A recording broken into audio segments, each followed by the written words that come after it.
Boa tarde a todos.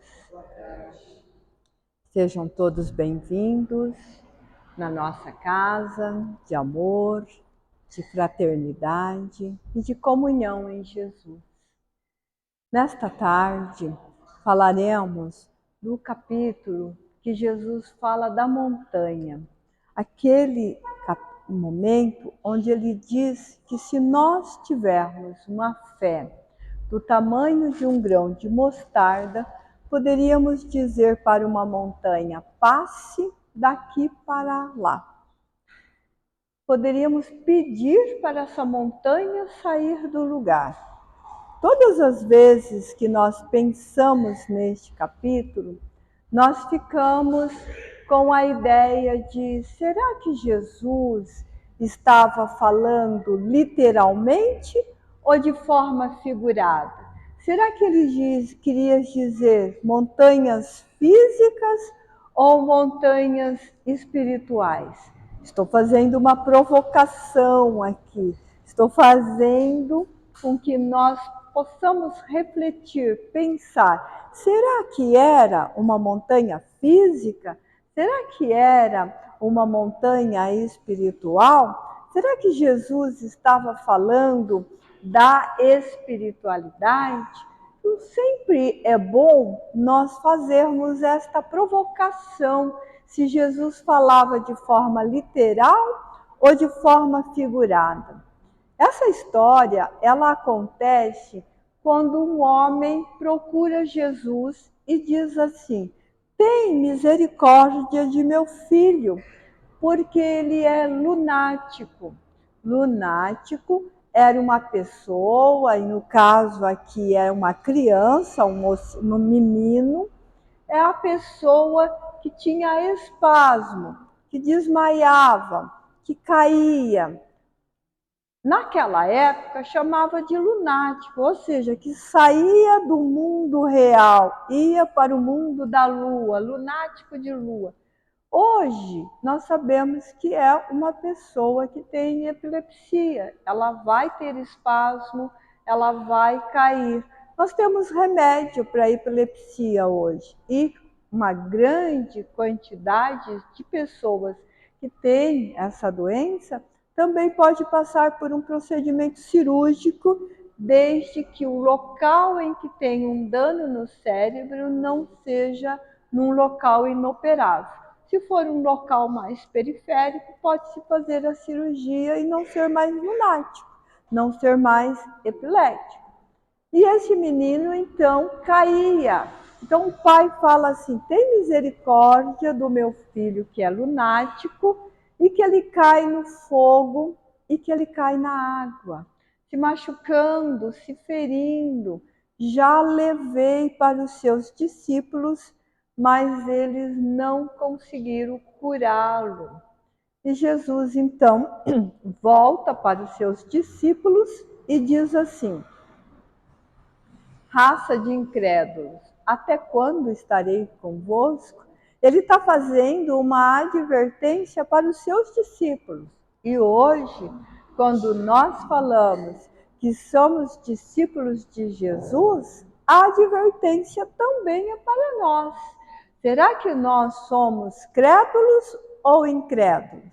Será que nós temos coragem? Vou provocar de novo. Será que nós temos coragem de mover a montanha de um lugar para o outro? Será que nós temos fé suficiente para mover essa montanha de um lado para o outro?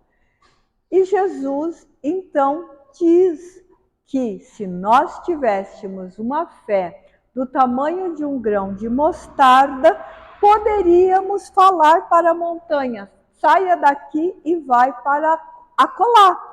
E tem uma outra passagem que Jesus vai falar dessa fé pequena novamente. Se tiveres uma fé do tamanho de um grão de mostarda, podereis dizer para esta montanha, saia daqui e te atires ao mar. Então tem duas referências no Evangelho com relação à montanha. Uma, ele só fala de mover, e a outra, ele diz para a montanha ser atirada ao mar. E cura a criança.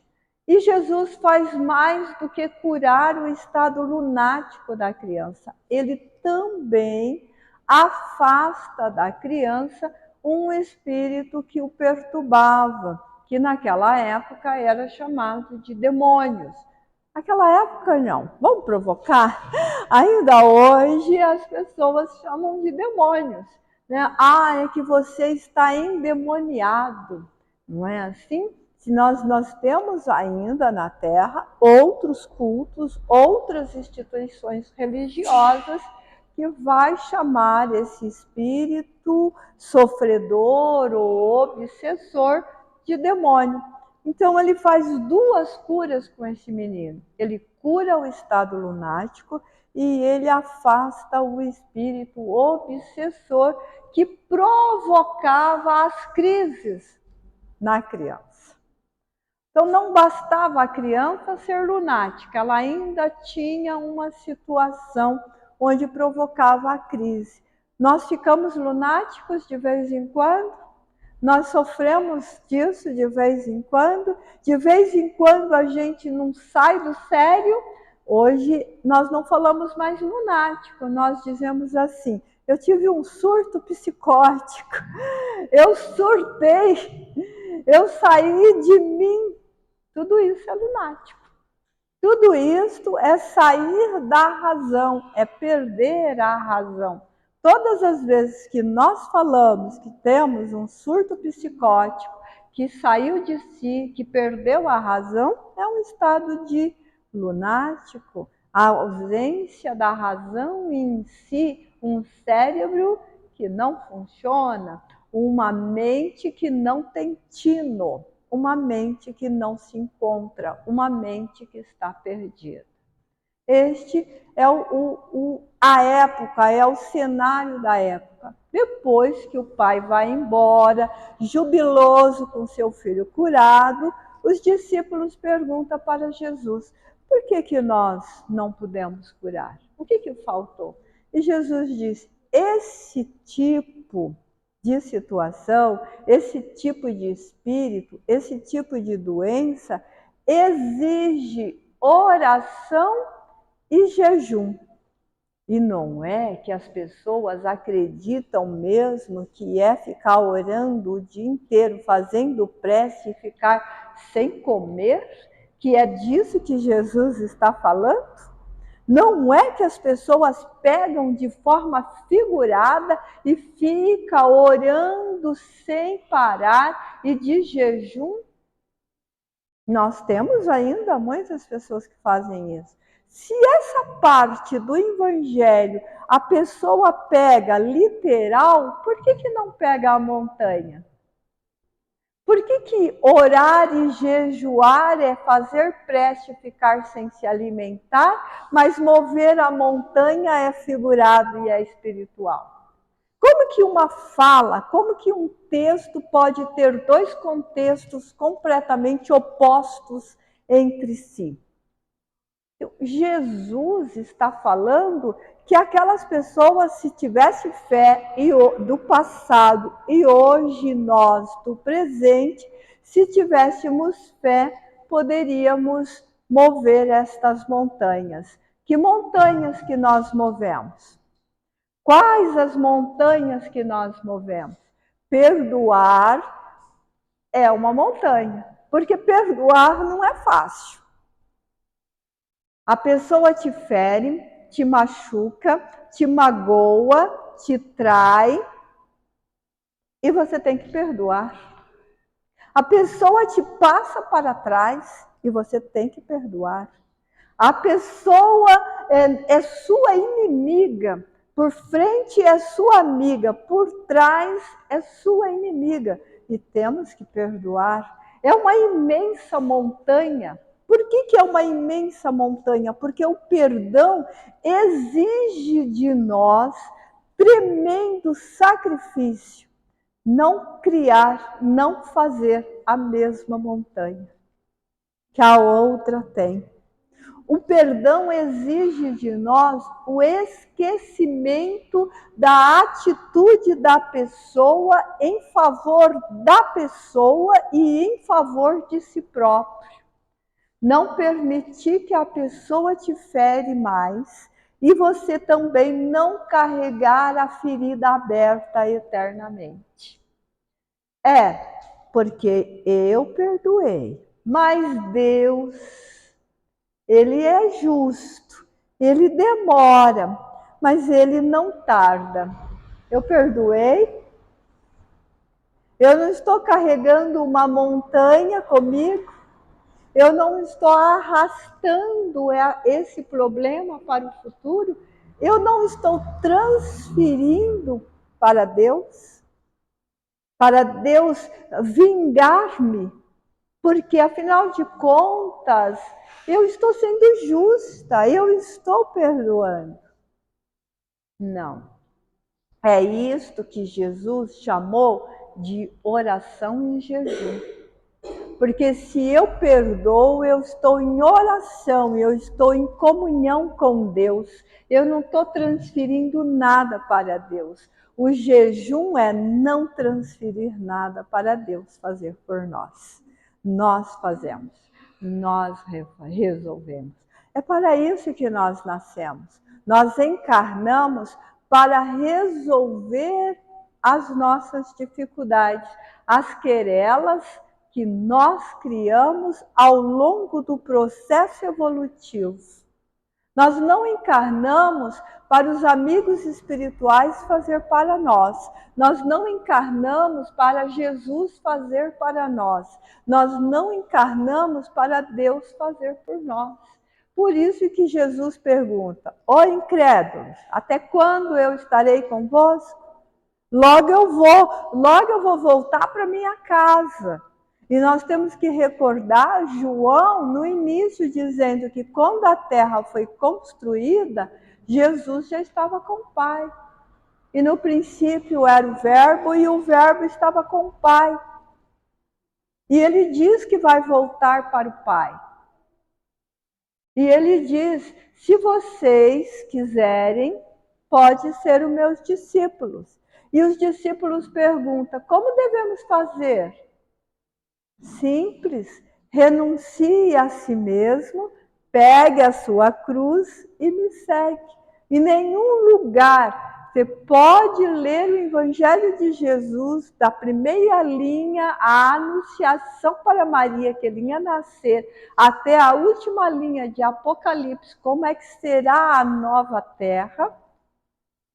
Aliás, eu faço uma segunda provocação aqui. Pegue a Gênesis, capítulo 20, e pegue Apocalipse da Bíblia, e vão lendo e vão comparando a similaridade, a igualdade de fatos, as profecias devidamente enquadradas. Se a gente pega a Gênesis, capítulo 20, quando fala da nova geração, como será a transformação, os fins, os novos tempos, como que nós vamos deixando de carregar essas montanhas de imperfeições, vamos nos renovando através do nosso nascimento e ensinando uns aos outros, vamos ser professores uns dos outros. O capítulo 20 diz o seguinte, o item, a nova geração diz o seguinte: aquele que faz o mal pelo mal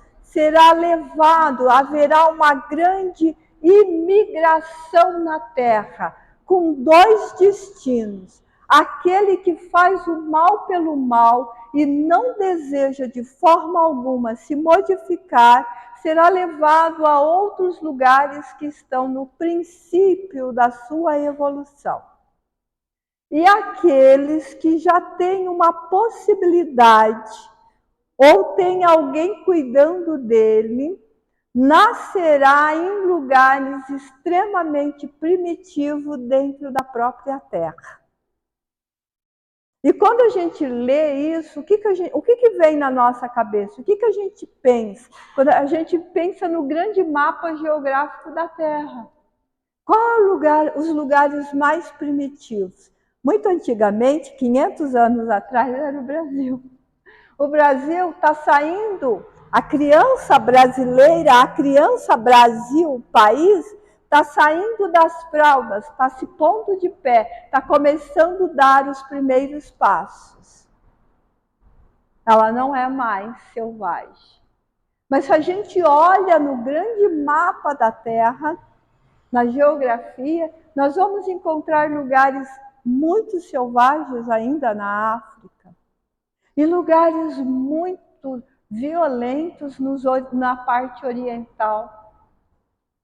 Então nós ficamos pensando, será que eu quero nascer nos mundos árabes? Será que eu quero ser um elemento feminino no mundos árabes? Nos mundos árabes mais radicais? Será que eu quero nascer nas tribos selvagens da África? E você vai para a revelação, ou Apocalipse, que Apocalipse quer dizer revelação, e ele fala disso, a grande chamada, a grande tocada, o toque das trombetas, e virão os cavaleiros da guerra, da fome e da peste. E aí tudo cessará e terás 1000 anos para fazer a escolha de querer ser bem ou mal. A partir desse instante, após essa escolha, terás mais 100 anos. Olha que coisa bonita! Ao processo reencarnatório de novo na Gênesis, você escolhe, eu escolho fazer o bem.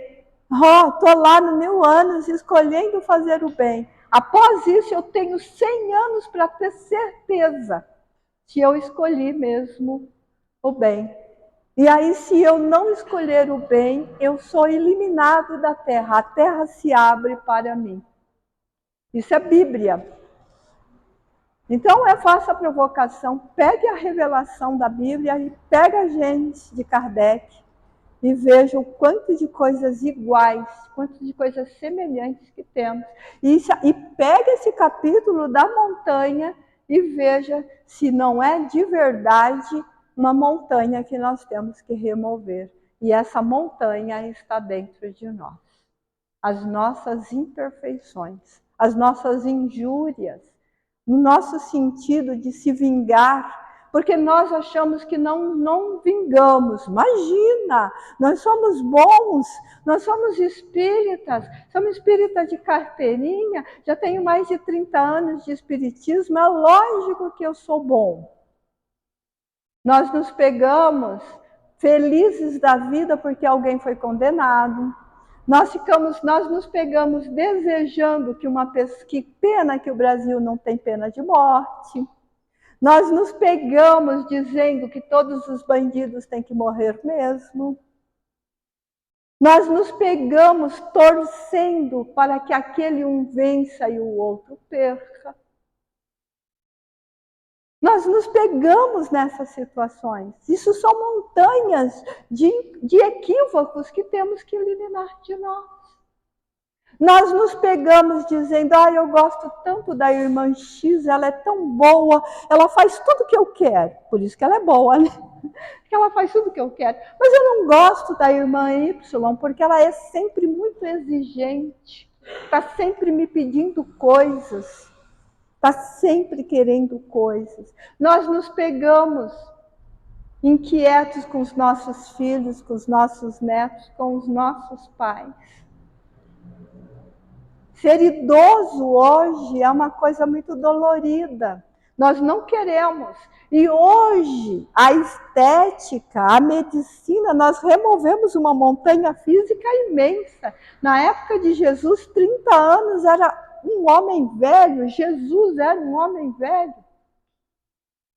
E hoje, você tem 30, 40, 50, 60, e é difícil de dizer. Outro dia eu estava olhando uma atriz, Bruna Lombardi, que ela foi a atriz de quando eu era criança, que eu achava linda, maravilhosa, 71 anos, linda e maravilhosa.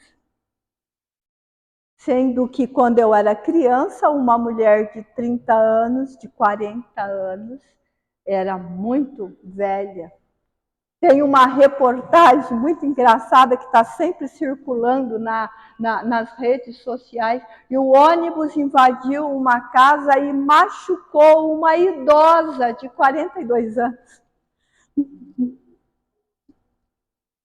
É, bem isso. Então, todas essas montanhas nós fomos removendo. A medicina hoje faz milagres. Milagres. Quando eu perdi a audição com 5 anos, eu estava condenada à surdez. Hoje uma criança perde ou nasce surdo, recupera-se totalmente por um implante.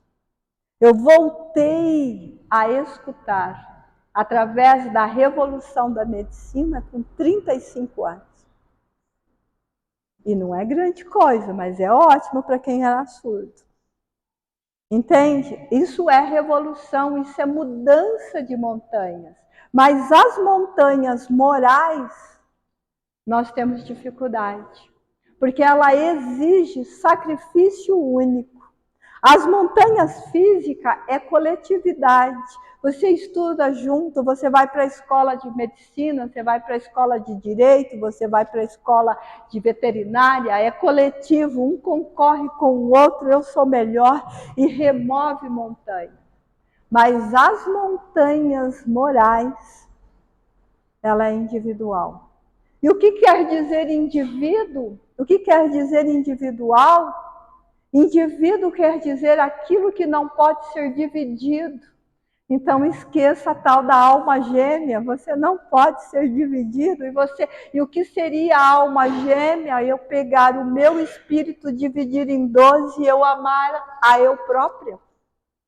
A amar a si próprio. Não existe alma gêmea, porque o ser, o indivíduo é indivisível. É aquilo que não pode ser dividido. E o sacrifício individual, ele é seu. E ainda, Jesus recomenda uma coisa quase impossível para nós. Que a hora que você fizer esse sacrifício, a mão esquerda não pode ver.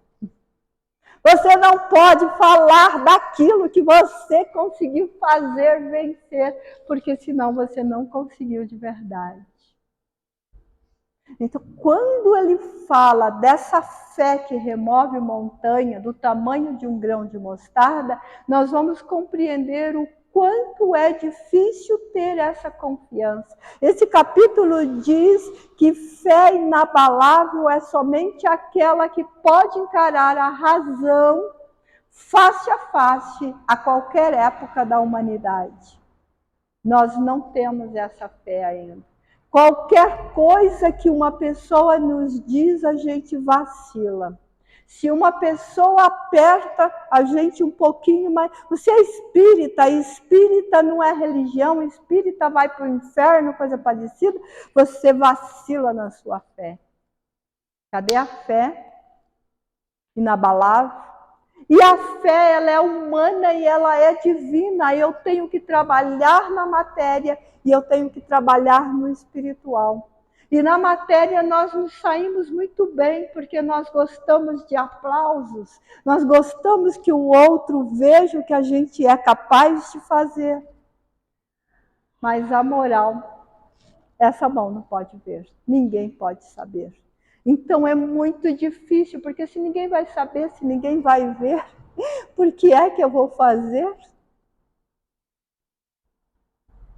No mundo imobiliário, não sei se tem algum corretor de imóveis aqui, mas na imobiliária, quando você vai vender um imóvel, tem uma cláusula para defeitos ocultos. Não sei se vocês sabem disso, mas há uma cláusula para defeitos ocultos. Ou seja, aquilo que o proprietário ocultou, não contou para você que tem, e você compra o imóvel e depois descobre o defeito oculto. Se tiver essa cláusula, você consegue empatar a indenização. O proprietário é corresponsável no gasto que você vai ter para corrigir esse defeito oculto. E se for muito grave, a venda é desfeita. nós fazemos a mesma coisa com o maior bem imobiliário, o maior tesouro que nós temos, o nosso corpo, a nossa mente, o nosso espírito, a nossa moral.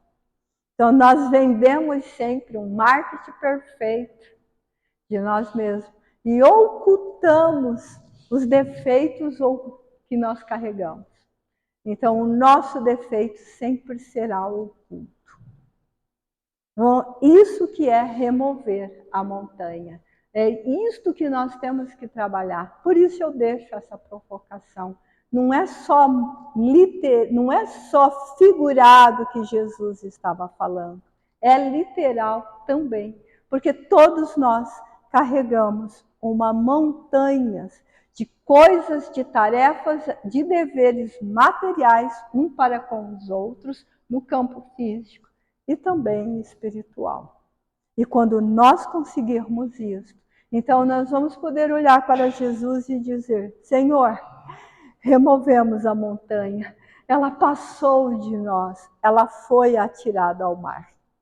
Estamos limpos agora, estamos prontos para a nova fase. Que a paz de Jesus fique com todos e que fique essa reflexão e a provocação de comparar revelação com a gente. Boa tarde a todos.